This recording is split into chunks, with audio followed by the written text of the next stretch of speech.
Thank you very much, Mr. Speaker, for the opportunity to speak in second reading for Bill 24, the Carbon Capture and Storage Statutes Amendment Act 2010.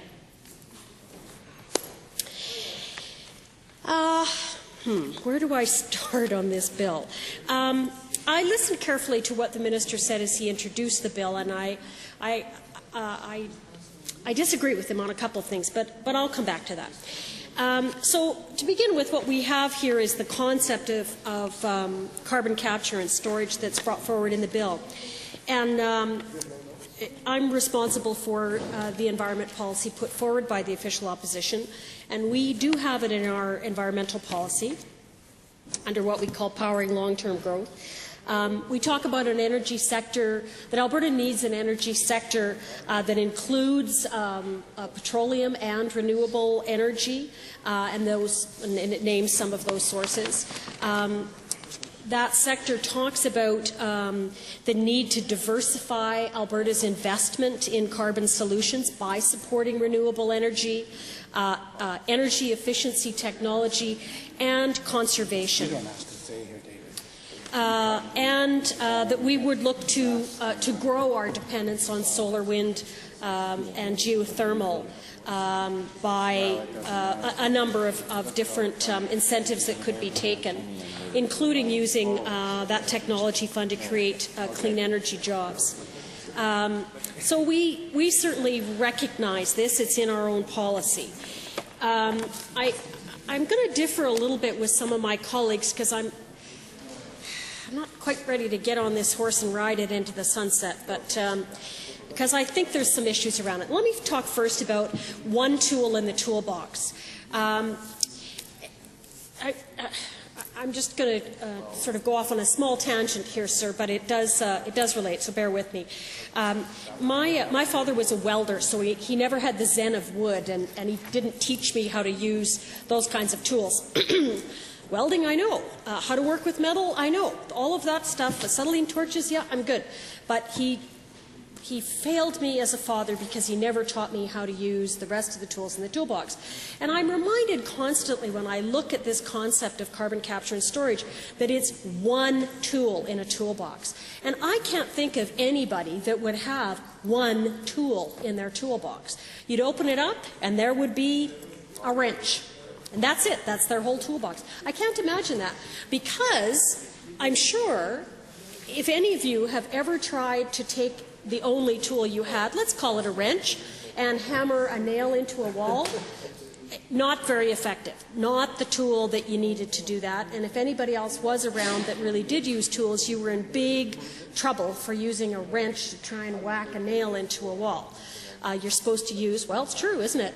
You're supposed to use the proper tools. So I can't imagine just having one tool in the toolbox. And persistently, I see that as the approach from this government. So no hammer in your toolbox, no screwdriver in your toolbox, no lever, no pliers or wire strippers or tin snips, just a wrench. And I don't think that's the way to have a good toolbox to be able to deal with all the complexities of life and or of our province. My issue here is that carbon capture and storage is about getting rid of greenhouse gases after it's been produced. And what I see is this government hasn't actually said this, let me be fair about it, but I'm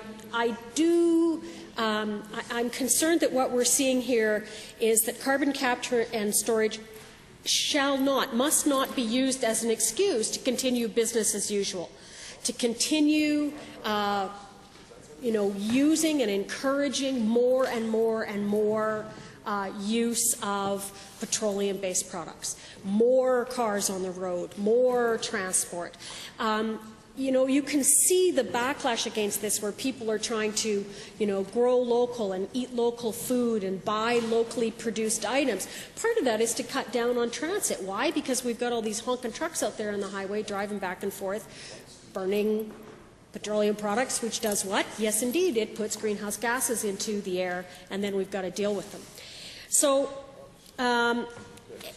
The other thing is that a lot of people seem to assume wrongly that greenhouse gases carbon capture and storage is somehow going to fix the oil sands. No, wrong. It has very little to do with the oil sands. If we are really going to direct carbon capture and storage in this province, then it probably has to be directed towards coal-fired electricity plants, because that's where most of it comes from in this province, not the oil sands. That's why there's no projects taking place up in the oil sands and why nobody bid on it. It really just doesn't affect them very much. So, number of things. So I'm just trying to put the context of what I'm saying by placing it around that. So we do have the ownership of the pore spaces, which the members of the Wild Rose clearly are not happy about because of the property rights issues involved in that. I see it as creating certainty. And perhaps that ownership would flow to all Albertans if there's a way to make it pay for all Albertans. But that, to me, goes hand and glove with this issue of long-term liability. And that's where I start to have a bigger problem with what's going on here. Because usually when you have an entrepreneurial spirit, you have the entrepreneur is putting risk out there, but they gain the benefit from the risk. If it goes right, they make a ton of money. If it goes wrong, they lose their money. But that's the deal. They take the risk, they get the benefit from it, or occasionally the downside of it. And I'm not seeing that in play with what's being proposed here. Because in assuming the long-term liability, what I see is that someone else gets the payoff from this. The taxpayers and the citizens of Alberta assume the short-term risk. They're paying out the $2 billion to help industry develop this technology, and they're assuming the long-term risk here. So where exactly is the super payoff for the citizens of Alberta here? Let me go back. Maybe that ownership of the pore space is the payoff, but nobody has talked about it in that way, so I've got to assume that that's not really what's happening here.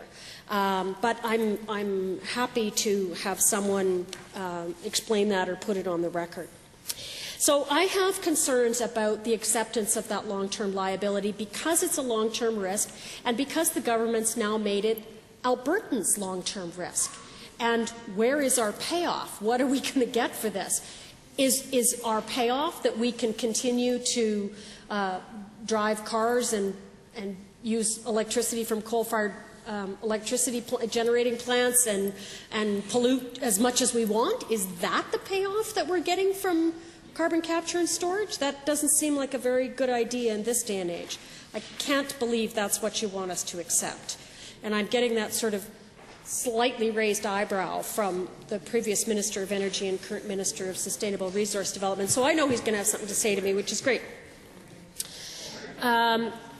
But that's one of the issues for me. What's the payoff there? Is it to be able to continue to pollute as usual, or are somehow we gaining a positive payoff for Albertans through this? The other thing is that mediation fund that's being created, which is being sold to us like the Orphan Well Fund. Well, that one hasn't quite worked out the way it was supposed to either. And I am sorry that I did not come with the stats that I was looking for, but I will find them and either table them or bring them up in a later debate.